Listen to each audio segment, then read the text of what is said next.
Frères et sœurs, à l'ère du numérique, partager fait partie de nos habitudes. Pourtant, certaines choses doivent rester privées. Allah, exalté soit-il, et son prophète Muhammad, paix et bénédiction sur lui, nous ont enseigné à préserver notre intimité pour protéger nos âmes, notre foi et nos relations. Voici 8 aspects de notre vie qu'il est préférable de ne pas exposer. La vie privée. Dans notre monde moderne, la vie privée est devenue une ressource précieuse, souvent sacrifiée sur l'autel des réseaux sociaux. Nous partageons nos moments les plus intimes, pensant qu'ils renforceront nos connexions ou nous offriront un sentiment de validation. Pourtant, ce partage excessif expose une part fragile de nous-mêmes au regard, parfois bienveillant, mais souvent mal intentionné. Prenons un moment pour réfléchir. Chaque publication, chaque image, chaque mot laissé dans l'espace public est une fenêtre ouverte sur notre âme. Et parfois, ces fenêtres attirent des regards envieux ou des intentions malveillantes que l'on appelle le mauvais œil. Le prophète Muhammad, paix et bénédiction sur lui, a averti « Le mauvais œil est une réalité. Protéger notre vie privée, c'est protéger notre sérénité, notre équilibre et notre foi. Allah, dans sa sagesse infinie, nous a guidés sur ce chemin de réserve. Le Coran nous enseigne « Ne suivez pas ce dont tu n'as aucune connaissance. L'ouïe, la vue et le cœur, sur tout cela, il sera demandé compte. » Surat Al-Isra 17-36. Ce verset nous rappelle que ce que nous voyons, entendons et partageons doit être fait avec discernement. Ce n'est pas seulement une question de protection physique, mais aussi de préservation de notre dignité et de notre foi. À l'ère du numérique, où l'apparence compte souvent plus que la réalité, il est tentant de tout montrer. Mais rappelez-vous, tout ce que vous publiez devient accessible à ceux qui pourraient s'en servir pour vous nuire. Il est essentiel de filtrer nos partages en nous demandant « Cela plaira-t-il à Allah ?» Si la réponse est incertaine, abstenez-vous. Imaginez un jardin magnifique. Si vous laissez ses portes ouvertes, tout le monde peut entrer. Mais certains pourraient voler ses fleurs ou piétiner ses plus belles plantes. Votre vie privée est ce jardin. Prenez soin de fermer ses portes, en gardant ses trésors pour ceux qui méritent d'y accéder. Finalement, préserver notre vie privée, c'est aussi préserver notre lien avec Allah. C'est apprendre à apprécier le silence et à trouver du réconfort dans l'intimité avec lui. En restreignant ce que nous partageons, nous laissons plus d'espace à Allah dans nos cœurs. Ce choix, bien qu'il puisse sembler restrictif, nous élève et nous libère. 2. Les richesses et biens matériels. L'homme a toujours été attiré par la richesse. Elle brille comme un diamant sous le soleil, séduisant le cœur et nourrissant l'ego. Pourtant, exhiber ce que l'on possède, que ce soit une belle maison, des vêtements luxueux ou des réussites financières, peut provoquer l'envie et éveiller des sentiments sombres chez autrui. Mais surtout, cela risque de nous éloigner d'Allah, celui qui est à l'origine de toute bénédiction. La gratitude est la clé. Lorsque vous recevez une bénédiction, remerciez Allah en secret et partagez-la avec discrétion. Et quand vous voyez quelqu'un d'autre bénéficier d'une richesse, ne laissez pas l'envie s'infiltrer dans votre cœur. Demandez plutôt à Allah de vous accorder ce qu'il y a de meilleur pour vous, ici-bas et dans l'au-delà. Ainsi, reconnaissons que la richesse véritable ne réside pas dans ce que nous possédons, mais dans la paix intérieure et la satisfaction d'un cœur connecté à Allah. 3. Les intentions. Dans la foi islamique, l'intention est le noyau de toute action. Elle est ce souffle invisible qui donne vie à nos actes. Une action, aussi noble soit-elle en apparence, perd toute valeur si son intention est corrompue. Nous vivons dans une époque où il est courant de partager nos bonnes actions, parfois par orgueil, parfois par insouciance. Mais chaque fois que nous le faisons, nous risquons de détruire ce qui aurait pu être un trésor précieux pour l'au-delà. Le prophète Muhammad, paix et bénédiction sur lui, a dit « Les actes ne valent que par les intentions » Sahih al-Bukhari. Cette parole est une boussole, un rappel constant que nos actions doivent être orientées vers Allah seul. Faire le bien pour être vu ou admiré revient à planter une graine dans un sol infertile. L'apparence de l'acte est belle, mais il n'en reste rien dans l'éternité. Le Coran nous met également en garde. Quiconque souhaite la vie présente et sa parure, nous les rétribuons pleinement ici-bas pour leurs actions, et ils n'y seront point lésés. Mais ceux-là n'auront, dans l'au-delà, que le feu. Sourate Hud, 11h15 à 16. Ce verset est une alerte. Si nous recherchons la reconnaissance des hommes plutôt que celle d'Allah, notre récompense sera limitée à ce monde éphémère. Prenons un exemple courant. Donner en charité. Lorsque nous tendons la main aux nécessiteux, faisons-le en secret. L'objectif n'est pas de montrer notre générosité, mais de rechercher l'agrément d'Allah. Comme le dit le prophète, paix et bénédiction sur lui. Le meilleur des dons est celui fait par une main droite sans que la main gauche ne le sache. La sincérité transforme un acte ordinaire en une source de bénédictions infinies. Cependant, cela ne signifie pas que toute action visible est vaine. Si une bonne action est faite publiquement dans le but d'encourager les autres, et non de s'attirer des louanges, alors elle peut être une lumière pour la communauté. Mais ce type d'action nécessite une introspection constante, car il est facile pour l'ego de s'y infiltrer. Rappelons-nous que notre véritable juge est Allah, celui qui voit au-delà des apparences. Avant chaque action, posons-nous cette question: fais-je cela pour lui ou pour être vu? Si l'intention n'est pas pure, corrigeons-la. Car au jour du jugement, ce ne sont ni nos paroles, ni nos gestes qui pèseront, mais la sincérité de nos cœurs. En conclusion, faites le bien, mais faites-le pour Allah seul. L'intention pure est la clé qui ouvre les portes des bénédictions infinies et de la miséricorde divine. 4. Les objectifs et plans. Les objectifs et les aspirations sont comme des graines précieuses plantées dans le sol de nos cœurs. Ils nécessitent soin, patience et surtout protection. Partager nos plans prématurément, avant qu'ils ne prennent racine et ne portent leurs fruits, peut les exposer à l'envie, au mauvais œil et même aux obstacles inattendus. Cette sagesse est illustrée magnifiquement dans l'histoire du prophète Youssouf, paix sur lui. Dans le Coran, Youssouf raconte à son père un rêve grandiose où 11 étoiles, le soleil et la lune, se prosternent devant lui. Voyant la portée de cette vision, son père, Yacoub, paix sur lui conseille avec tendresse: « Ô mon fils, ne raconte pas ta vision à tes frères, car ils comploteraient contre toi. Le diable est certes un ennemi évident pour l'homme. » Sourate Youssouf 12:5. Ce passage nous enseigne une leçon essentielle.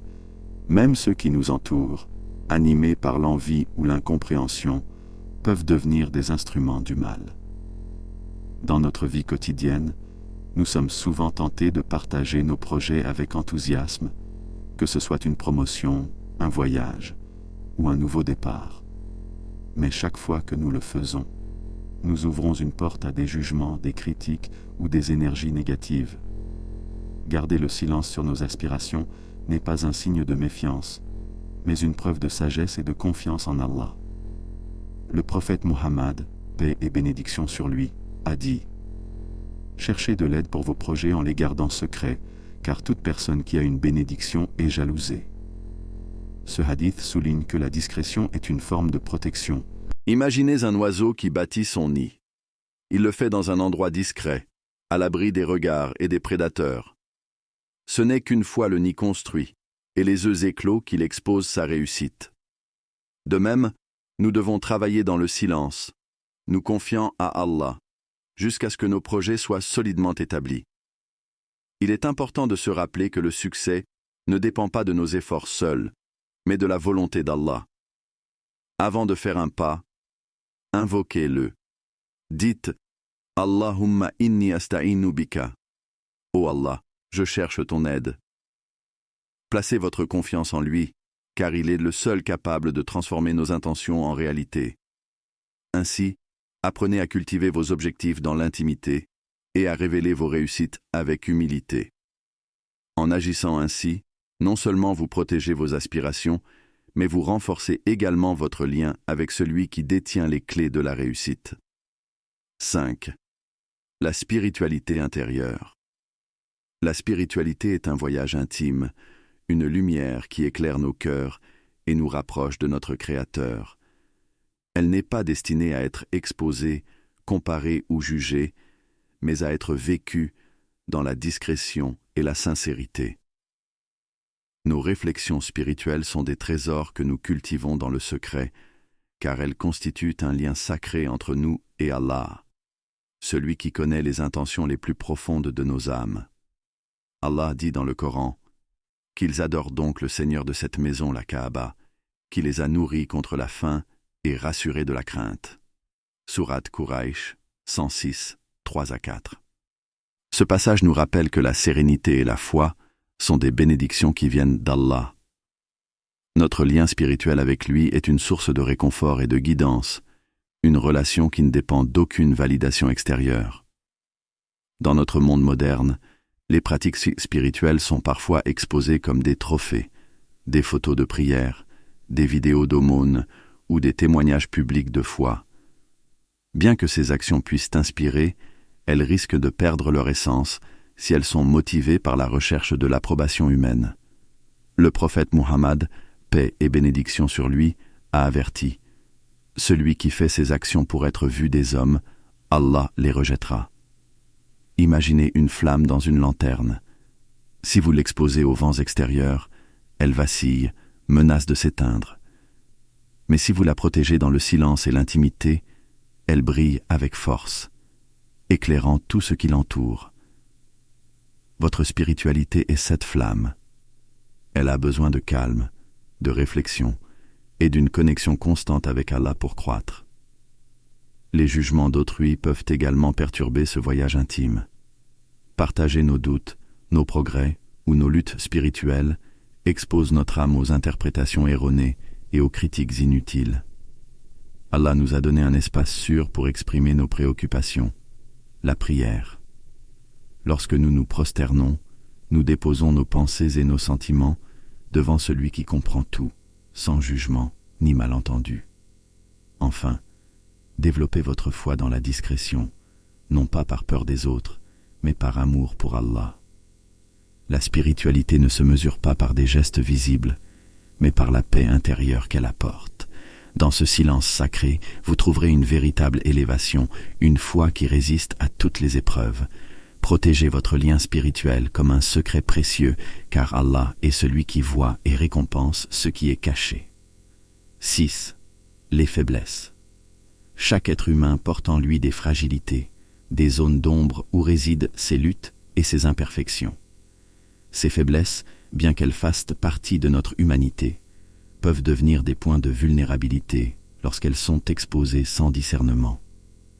Partager nos failles ou nos douleurs avec le monde, même avec des proches, peut ouvrir des portes à des manipulations ou des jugements non sollicités.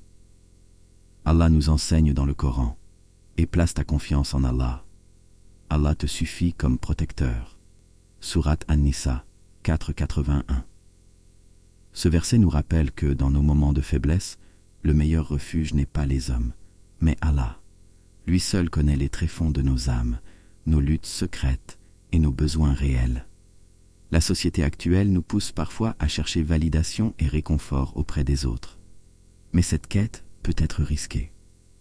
En révélant nos faiblesses, nous nous exposons à des interprétations erronées ou à des intentions malveillantes. Même ceux qui souhaitent nous aider peuvent, involontairement, aggraver notre souffrance. C'est pourquoi le prophète Muhammad, paix et bénédiction sur lui, a conseillé « Celui qui cache les défauts d'un autre, Allah cachera les siens au jour du jugement. » Cela s'applique également à nos propres défauts. Les préserver du regard d'autrui est un acte de sagesse. Dans la vie de tous les jours, nous avons tendance à chercher des épaules sur lesquelles nous reposer. Bien que la compagnie des croyants sincères soit un bienfait, il est essentiel de se rappeler que personne ne peut combler notre besoin d'aide comme Allah. Lorsque nous rencontrons des difficultés, tournons-nous d'abord vers lui. Déposons nos craintes, nos larmes et nos doutes dans la prière, avec la certitude qu'il nous écoute. Prenez l'exemple d'un arbre blessé. Lorsqu'il subit une tempête, ses racines invisibles à l'œil nu travaillent silencieusement pour absorber les nutriments nécessaires à sa guérison. De même, nos prières et notre reliance à Allah sont ces racines invisibles qui nous nourrissent et nous fortifient dans les épreuves. Plutôt que de chercher l'approbation ou la pitié des autres, cultivons une relation intime avec Allah. Il est le guérisseur et le soutien infaillible. Apprenons à lui confier nos faiblesses et à marcher avec dignité, sachant que par sa grâce, nos blessures peuvent devenir des forces. 7. Les cauchemars. Les cauchemars, ces visions effrayantes qui hantent nos nuits, sont souvent des outils utilisés par Satan pour semer la peur et l'angoisse dans nos cœurs. Ils ne sont pas seulement des images troublantes, mais des tentatives pour détourner notre esprit de la sérénité et de la confiance en Allah. Pourtant, comme pour toute épreuve, la solution réside dans notre foi et dans les enseignements de l'islam.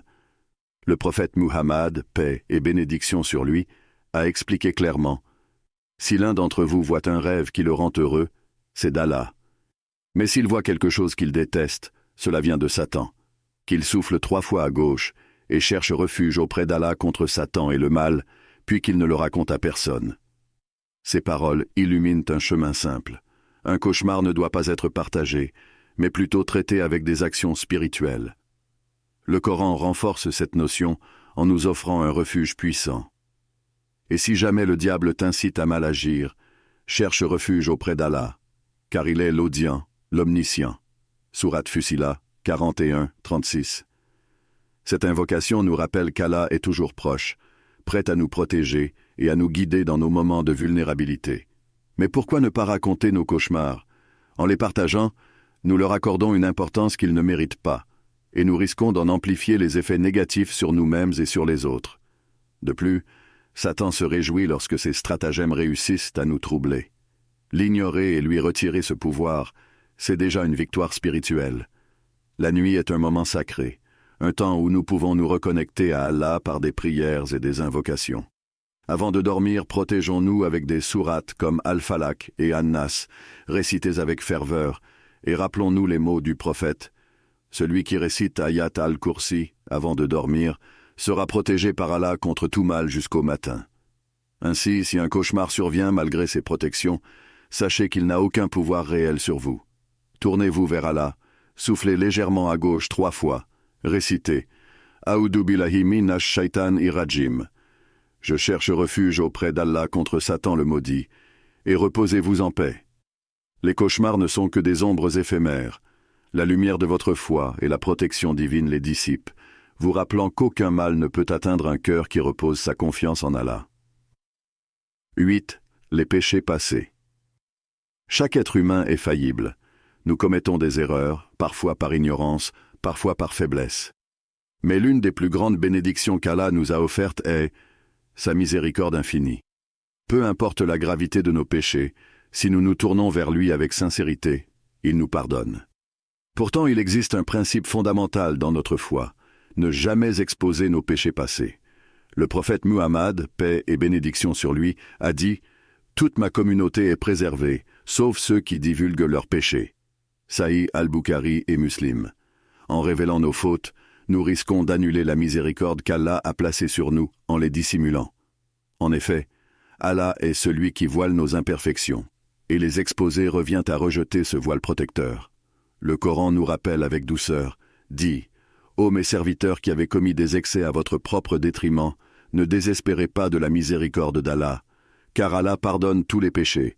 Oui, c'est lui le pardonneur, le très miséricordieux. » Sourate Az-Zumar 39-53. Ce verset est un appel à l'espoir. Peu importe les erreurs du passé, ce qui compte, c'est la sincérité de notre repentir et notre engagement à ne plus les répéter. Mais pourquoi garder nos péchés entre nous et Allah? D'une part, exposer nos fautes peut normaliser des comportements interdits ou influencer négativement les autres. D'autre part, cela peut ouvrir la porte aux jugements humains, alors qu'Allah, dans sa justice parfaite, ne juge que ce qui se trouve dans nos cœurs. Le repentir est un acte intime et sacré. Il ne nécessite ni spectateur ni validation extérieure. Il se manifeste dans la prière, dans les larmes versées en secret, et dans les efforts pour se rapprocher d'Allah. Lorsque nous demandons pardon, disons avec sincérité « Rabbigfir li wa tub alayya, inaka anta at-tawwab ar-rahim » Seigneur, pardonne-moi et accepte mon repentir. Tu es en vérité celui qui accepte le repentir, le très miséricordieux. En gardant nos péchés cachés, nous respectons la miséricorde d'Allah et nous nous donnons la possibilité de repartir à zéro. Souvenons-nous qu'il est toujours prêt à accueillir un serviteur repentant, même s'il revient à lui encore et encore. Ainsi, effacez vos fautes avec des bonnes actions. Tournez-vous vers Allah et laissez votre passé derrière vous. Car le véritable succès réside dans une relation sincère et renouvelée avec notre Seigneur, le pardonneur et le miséricordieux. Frères et sœurs, préserver ce qui est privé est une forme de sagesse et de piété. Faisons confiance à Allah pour guider nos vies et protéger nos âmes. Terminons par cette prière. Ô Allah, protège-nous du mauvais œil, purifie nos intentions et accorde-nous le pardon pour nos péchés. Ma'a Salama.